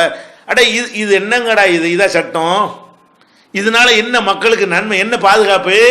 அதனால தான் பட்டப்பகலில் திருடுறான், ஓடுற ரயிலில் திருடுறான். சென்னை பெரிய நகரம் வந்து ஸ்காட்லாந்து யார்டுக்கு நிகரான போலீஸ்ன்னு சொல்லக்கூடிய எல்லாம் நிற்கிறீங்க, பட்டப்பகலில் பொம்பளை காலத்தில் உள்ள செயின் அத்துக்கு அவன் பாட்டுக்கு போகிறான். ஏன் போனா செயின் மாட்டிக்கிட்டா என்ன, ஒரு 2 வருஷம் சோறு, மாட்டலைன்னா செயினோட சரி, மாட்டிக்கிட்டா 2 வருஷம் அரசாங்கத்து சோறு. இது ஒரு தண்டனையா? யோசிச்சு பாருங்க. அப்ப நான் என்ன சொல்றேன், இஸ்லாமுக்கு மட்டும் புரிந்திருக்கிற இந்த ஒரு விஷயம் எந்த சட்டம் ஒழுங்கை பேணக்கூடிய அதிகாரிக்கோ ஆட்சி தலைவர்களுக்கோ தலைமைப்பிடத்தில் இருக்கிற எந்த நாட்டினுடைய பிரதமர்களுக்கோ விளங்குதா? விளங்கல. இஸ்லாம் என்ன சொல்லுது? திருட்டுக்கு தண்டனை பாருங்க. இஸ்லாம் சொல்லுது அஸ்ஸாரிகு வஸ்ஸாரிகத்து ஃபக்தவு ஐதீஹுமா, திருடக்கூடிய ஆண்களாக இருந்தாலும் பெண்களாக இருந்தாலும் கையை வெட்டு. கையை வெட்டு. கையை வெட்டினா என்ன ஆகும்? நீ நடிக்கலாம். எத்தனை பேர் கையை வெட்டுறது? எத்தனை பேருக்கு வெட்ட தேவைப்படாது, ஒத்தனுக்கு வெட்டு. அதை டிவியில் எல்லாத்தையும் காட்டு, எல்லாரும் பார்ப்பானா? அடுத்து வெட்டு, அடுத்து திருடுவானா? டே இங்கே வாரு, திருடினா கை வெட்டு, நம்மளும் வெட்டி விடுவாங்க. அப்போ திருடுனா கையை வெட்டுனா திருடுறதுக்கு பயம் வருமா வராதா? இப்போ இதனால என்ன நன்மை ஏற்படுதுன்னு பாருங்க. ஒன்று, கை போன உடனே முன்ன மாதிரி அவனுக்கு இயங்க முடியாது. ரெண்டாவது, அவனை பார்க்கும் பொழுது ஆஹா திட்டு பையன் எழுதி ஒட்டி படத்தை கொண்டு போலீஸ் ஸ்டேஷன் ஓட்டுற மாதிரி இவர்கள் இருக்கிறார்களா, இதெல்லாம் கண்டுபிடிக்க கஷ்டம். இது லேஸ். ஆஹா மேப்படி எனக்கு கையை காணாம திருட்டு பையில இருப்பானோ, பையை வச்சுட்டு போக மாட்டோம். ஏன் வலது கை போன இடது கையில் திட்ட என்ன பண்றது? அவன்கிட்ட கேர்ஃபுல்லாக இருந்துக்குருவோம். அந்த ஒரு நன்மை ஏற்படுத்துகிறது. பறி கொடுத்தான்ல, போட்டுண்டா என் தங்கச்சி கல்யாணம் பண்ணு, உன் கை அது போதும் எனக்கு நினைக்குவானா இல்லையா? என் தங்கச்சி கல்யாணத்துக்கு எடுத்தீங்கள, என் வாப்பாக்கு ஆபரேஷன், தகப்பனாருக்கு ஆபரேஷன் பண்ண வச்சிருந்த காசை எடுத்துட்டு போனீங்கள, அதுக்கு இந்த கை போனது பத்தாதுடா அப்படின்னு அவன் என்ன செய்வான்? மன நிறைவு அடைவான். அவனுக்கு ஒரு மன நிறைவு. அதே மாதிரி இந்த கையை பார்க்குற மற்றவனுக்கு அடே திருடுனா எவ்வளோ நன்மை வரும். இஸ்லாம் சொல்லக்கூடிய நன்மை இவ்வளோ பெரிய நன்மை இருக்கு. பார்க்குற அத்தனை பேருக்கு கீழே கிடந்த எடுக்க பயம் வந்துருமாங்க. அம்மாடி கையை வெட்டி போடுவாங்கடா, கீழே கிடக்கிற ரூபாய் கூட பரிசு கூட எடுக்கக்கூடாதுடா, பிக் பாக்கெட்னு சொல்லி பிடிச்சான்னா கையை வெட்டி போடுவாங்க அப்படிங்கிற அளவுக்கு ஒரு பயத்தை உண்டாக்குற அளவுக்கு சட்டம் இருந்து அதை தயவு தாட்சியம் இல்லாமல் வளையாமல் உறுதியாக கடைபிடித்தால் அப்போ என்னுடைய பொருளுக்கு பாதுகாப்பாச்சா இல்லையா? உயிருக்கு பாதுகாப்பு, உடல் உறுப்புகளுக்கு பாதுகாப்பு, அப்புறம் உடைமைகளுக்கு பாதுகாப்பு வேணுமா இல்லையா? உடைமைகளுக்கு எப்போ பாதுகாப்பு வரேன்? அடுத்த உடைமையில கை வச்சா கை இருக்காது, அப்போ உடைமைக்கு பாதுகாப்பு. அப்போ எவ்வளோ அழகா சிம்பிள். இதான விஷயம். இது பெரிய பல்கலைக்கழகத்தில் படிக்கணுமா? இது பெரிய ஆராய்ச்சி பண்ணி கண்டுபிடிக்கிற ஒரு விஷயமா? கண்ணுக்கு முன்னாடி தெரிகிறது இதனுடைய ரிசல்ட். நீ செஞ்சு பாரு, ஒரு மாசம் செஞ்சு பாரு, ஒரு மாசம் செஞ்சு பாரு, திருட்டு இருக்கான்னு பாரு. ஒரு மாசம் இதை கடைப்பிடிச்ச. ஆனால் வளையக்கூடாது, ஒரே மாதிரியா இருக்கணும். பெரியவன் சின்னவன் தலைவன் சாதாரண ஆளு எவனா இருந்தாலும் சரி, சட்டத்திற்கு முன்னாடி அனைவரும் ஜம்மான்னு செஞ்சு காட்டு. நபிகள் நாயகம் ஸல்லல்லாஹு அலைஹி வஸல்லம் காலத்தில் ஒரு பெண்மணி, ஃபாத்திமாங்கிற ஒரு பெண்மணி திருடிடுறாங்க. அதை பற்றி அவங்க குடும்பத்தாரெலாம் கையை வெட்டணும் போது வெட்டிடாதீங்க, வேற மாதிரி ஏதாவது செட்டில்மெண்ட் பண்ணிக்கிறோம். நபிகள் நான் என்ன சொன்னாங்க தெரியுமா? உங்களுக்கு முந்தி உள்ளவர்கள் அழிந்து நாசமாக போனது காரணம் என்ன தெரியுமா? முக்கியமான ஆள் திருட்டா விட்டு போடுறது, சாதாரண ஆள் திருட்டு அவனை மட்டும் தண்டிக்கிறது. இதில் தான் நாசமாக போனாங்க. அந்த நாசத்தை நான் செய்ய மாட்டேன். என்னுடைய பெத்த மகள், நான் பெத்த மகள் ஃபாத்திமா திருடினாலும் அவங்களுடைய கையை வெட்டுவேன். இந்த மாதிரி நீ அமுல்படுத்தி பாரு. சட்டத்தை வளையாம அமுல்படுத்து, உறுதியை அமுல்படுத்து, கடுமையான இந்த சட்டங்களை கொண்டு வந்து பாரு. அப்ப நமக்கு உத்தரவாதம் கிடைக்குதா இல்லையா? இது நன்மை. கையை வெட்டுறதுனால இப்படி கை நிறைய பேர் கையெல்லாம் போயிருங்கிறான் விளங்காம. எப்படி நிறைய பேர் கையெல்லாம் போவேன்? ஒரு கையெல்லாம் போனவனை பார்த்தவனே நான் கையை நீட்ட மாட்டேனே. அப்ப 1000 பேருடைய பொருள்ல பாதுகாக்கப்படுது. அப்ப என்னமோ ஒரு வருஷத்துக்கு 2 வருஷத்துக்கு ஒருக்கா ஒருத்தனை கையை வெட்டுற மாதிரி வரும், அவ்வளவுதான். அதனால ஒட்டுமொத்த சமுதாயத்தினுடைய உடைமைகள் பொருள்கள்லாம் பாதுகாக்கப்படுதா இல்லையா? அவ்வளோ பெரிய நன்மைகளை ரொம்ப போற போக்குள்ள சும்மா அசால்ட்டா இஸ்லாம் சொல்லுதுங்க. இந்த சட்டத்தை மட்டும் இந்தியாவுலையோ உலக நாடுகள் அமுல்படுத்தி விட்டார்களே ஆனால் அவர்களுக்கு நிறைய அரசாங்கத்துக்கு எவ்வளோ மிச்சம். இந்த இந்த ஜெயிலுக்கு தானே அதிகமான செலவழிக்கிறோம். ஒரு மனுஷன் திருடிட்டாங்கிறதுக்காக வேண்டி அவனை கொண்டு ஜெயிலில் போட்டு அவனுக்கு 15 நாளைக்கு சோத்தை கொடுத்து 15 நாளைக்கு ஒருக்கா அவனுக்கு 10 போலீஸை போட்டு அவனை இழுத்துக்கிட்டு கோர்ட்டில் நிப்பாட்டி திருப்பி அவனை கொண்டு பத்திரமா கொண்டு எங்க விட இந்த ஒரே ஒருத்தனுக்காக வேண்டி ஒரு 10 போலீஸுக்காரன் என்ன செய்யறான்? இங்கே எங்கேயுமே மெனக்கட்டு பல டென்ஷனுக்கு ஆளாகி கொண்டு போகிறது வாகன செலவு என்ன, கோர்ட்டு செலவு என்ன, போலீஸுக்கு சம்பளம் என்ன, ஜெயிலில் சோத்துக்கு என்ன, அதனுடைய வார்டனுக்கு என்ன சம்பளம், இப்படி எல்லாம் மொத்தத்தையும் கணக்கு பண்ணி பார்த்தீங்கன்னு சொன்னால் ஒவ்வொரு குற்றவாளிகளுக்காக வேண்டியும் கோடானு ரூபாய்கள் நம்ம வரிப்பணத்தில் செலவழிக்கப்படுகிறது. இதுண்டா 10 காசு போட எவ்வளோ முடிஞ்சு வச்சுக்காத. ஒரு வெட்டு ஒரு கட்டு போய்கிட்டே இரு. இது எவ்வளோ சிம்பிள், இது எவ்வளோ மிச்சம். அரசாங்கத்தில் மதுக்கடையை திறந்து சம்பாரிச்சு மக்களுக்கு நலத்திட்டம் செய்ய தேவையில்லை. இந்த உருப்படாத செலவை நிப்பாட்டினா மதுக்கடையில் கிடைக்கிறத விட அதிகமாக கோடான கோடி ரூபாய் கிடைக்கும். இந்த சட்டத்தை போடு, நாளைக்கு எவ்வளவு மிச்சமாகுதுன்னு பாரு. எந்த சட்டம்? சிறைச்சாலைகள் அனுப்பி பல வருஷங்கள் சோறு கொடுக்குறிய, அதை போடு. சட்டம் ஒழுங்குக்குன்னு போலீஸ்காரன் அலைய வைக்கிறீ, பைத்தியம் முடிச்சு அலைகிறானே, அதை குறை. ஜெயிலில் உள்ள ஆட்களை குறை. நீதிமன்றத்தில் வழக்கு தேங்கி கிடக்குத, கொடுக்கல் வாங்கலுக்கு தான் கேஸே இருக்கணுங்க. நம்ம நாட்டில் கேஸ் தேங்கி கிடக்கிறது. இன்னைக்கு ஒரு சொத்து கொண்டு கோர்ட்டில் கேஸை போட்டோம்னு சொன்னா நம்ம செத்து போனா கூட தீர்ப்பு வராது. ஏன்? அவ்வளவு தேங்கி கிடக்கிறது. அதெல்லாம் குறையணும்னு சொன்னா குற்றவாளிகள் குற்றம் செய்வது குறையணும். இருக்கிற கோர்ட்டே போதும், இருக்கிற நீதிமன்றங்களே போதும். திருடுறவன் குறைஞ்சிட்டா, ஒரு வருஷத்துக்கு ஒருத்தன் தான் திருடுவான்னு சொன்னா கோர்ட்லயும் வழக்கு தேங்குது. ஒரு 10 வருஷத்துக்கு ஒருத்தன் தான் கொலை பண்ணுவான் இருந்தா மற்ற கேஸுகள் நடக்குமே. விரைந்து தீர்வு, உடனே எவ்வளவு நன்மை. பெரிய பண மிச்சம் ஏற்படும், உடனுக்குடனே நீதிகள் கிடைச்சிரும். அப்ப இந்த மாதிரி இருக்கும்போது சொத்து தகராறுகள்லாம் ஈஸியா தீர்ந்துருங்க. அது கூட செய்ய முடியாம நீதிமன்றங்கள்லாம் தடுமாறிட்டு இருக்கிற காட்சியை பார்க்கிறோம். அதுக்கு செலவு, கோர்ட் அதிகரிக்கணும், நீதிபதி அதிகரிக்கணும், ஜெயில் அதிகரிக்கணும், ஜெயிலில் உள்ள வசதிகள் அதிகரிக்கணும். அது மாதிரியான போலீஸ் வேணு, துப்பாக்கி, வெப்பன்ஸ் அவ்வளோ. அது மாதிரி சிம்பிள் சட்டத்தை அழகா மாத்திட்டோம்னு சொன்னா ஈஸியா முடிஞ்சதா இல்லையா? இதை யாராவது விளங்குறாங்களா? உங்களுக்கு எவ்வளவு பெரிய மார்க்கத்தை எல்லாம் தந்திருக்கேன் பார்த்தீங்களா? சிம்பிளா விளங்கக்கூடிய வகையில் இவ்வளவு நன்மையான நடைமுறைப்படுத்தல யாரும் பரவாயில்லை. ஒரு அழகான சட்டத்தை நம்ம கத்துக்கிட்டோம், நாளைக்கு அது மாதிரி நிலைமை வந்தா நம்ம அமுல்படுத்தி காட்டுவோங்கிற அளவுக்காக இது யூஸ் ஆகுமா இல்லையா? அப்ப மனித குலத்தை இஸ்லாம் அந்த மாதிரி பாதுகாக்கிறது. அதே மாதிரி இன்னைக்கு பெரிய முக்கியமான விஷயம் என்ன? இன்னைக்கு கூடாத உறவுகள், ஹோமோசெக்ஸுங்கிறான், லெஸ்பியன்கிறான், விபச்சாரம்ங்கிறான், இப்படி கேவலமான இந்த காரியங்களை எல்லாம் செய்வதை நியாயப்படுத்துறான். நல்லா தெரியுது இதுல எந்த விதமான நன்மையும் இல்லை. இதனால எய்ட்ஸ் தான் வரும், இதனால ஒரு சந்ததி பெருக்கமே அழிஞ்சு போயிடும். இதனால ஆம்பளைக்கு ஆம்பளை, பொம்பளைக்கு பொம்பளை இருந்தால் இனப்பெருக்கம் ஏற்படுமா? அதோட ஒரு மனித செஞ்சாரமா அழிஞ்சு போயிடும். இதுகளை எல்லாம் சாதாரணமாக செய்கிறாங்களே, இது எல்லாம் விபச்சாரம் தானே. இந்த விபச்சாரம் செய்பவர்களுக்கு என்ன சொன்ன? மரண தண்டனை கொடுங்க. ஒருத்தனுக்கு எய்ட்ஸ் வந்துச்சுன்னு சொன்னா அவனை வச்சு ஆயிரக்கணக்கான பேருக்கு வந்துடுது. அப்ப அதெல்லாம் வரக்கூடாதுன்னு சொன்னா விபச்சாரம் செஞ்சா மரண தண்டனை தான் கிடைக்கும் அப்படிங்கிறத கடுமையான முறையில் அமுல்படுத்தி விட்டால் ஒழுக்கக்கேடுகள்லாம் ஒளிஞ்சு போயிடும். ஒழுக்கமான ஒரு சமுதாயம். அதாவது ஓடும் ரயிலில் பொம்பளை கற்பழிக்கிறான், வீட்டில் புகுந்து கற்பழிக்கிறான், படிச்சு கொடுக்குற வாத்தியாரு மாணவிட்ட அப்படி நடக்கிறான், வைத்தியம் என்ற டாக்டரு பேஷண்ட் அது மாதிரி நடக்கிறான், ஆசி வாங்க போற ஒரு பக்தைகிட்ட அதனுடைய மதகுருமார்கள் அந்த மாதிரி நடக்கிறார்கள். எங்கு பார்த்தாலும் பெண்களுடைய கற்போடு விளையாடக்கூடிய நிலைமை ஏற்படுற காரணம் என்ன? அதனால என்ன வரப்போகுதுங்கிறான். என்னடா பண்ணிவிடுவீங்க? இதை மேட்ரு என்ன பண்ணுவோமா? காலி பண்ணிவிடுவோம் அப்படின்னு ஒரு அரசாங்கம் இருந்தால் அங்க இதெல்லாம் நடக்குமா? அதுக்கு ஜெயிலு. அந்த சாமியார் அவங்களை கவலைப்படுது. அவனு மனுஷன் தானே. ஒழுங்கா பயங்காட்டக்கூடிய வகையில் சட்டத்தை போடு, தன்னால சரியா வருமா இல்லையா? அப்படி இஸ்லாம் என்ன பண்ணுதுன்னு கேட்டா, மனித குலத்துக்கு அவர்கள் நல்ல முறையில் பாதுகாப்பாகவும் நிம்மதியாகவும் வாழ்வதற்கு ஏற்ற ஒரு அற்புதமான ஒரு சட்டத்தை வழங்கி இருக்கிறது. அதனால தான் இந்த சட்டத்தை எல்லாம் பார்த்துட்டு அமுல்படுத்த மாட்டேங்கிறாங்க. நபிகள் நாயகத்துக்கு அமெரிக்காவில் நெஞ்சா சிலை வச்சான், அதை நம்மளாம் எதிர்த்து, அது ஒரு விஷயம். எதுக்கு அந்த சிலை வச்சான்? உலகத்திலேயே சிறந்த சட்டங்களை தந்தவர்கள் என்று சொல்லி ஒரு 10 பேருக்கு சிலை வைக்கிறான். அவன் மார்க்க சட்டத்துக்காக சொல்லவில்லை, தொழுக நோம்புக்காக சொன்னா. இந்த மாதிரி அரசியல் சட்டத்தை அடிச்சு நொறுக்கின 10 பேர்ல முகமது நபி ஒரு ஆளுன்னு ஒத்துக்கிட்டான். ஆனா அவர் கொண்டு வந்த அந்த சட்டம் தான் உலகத்துல கொலையை ஒழிக்கும்.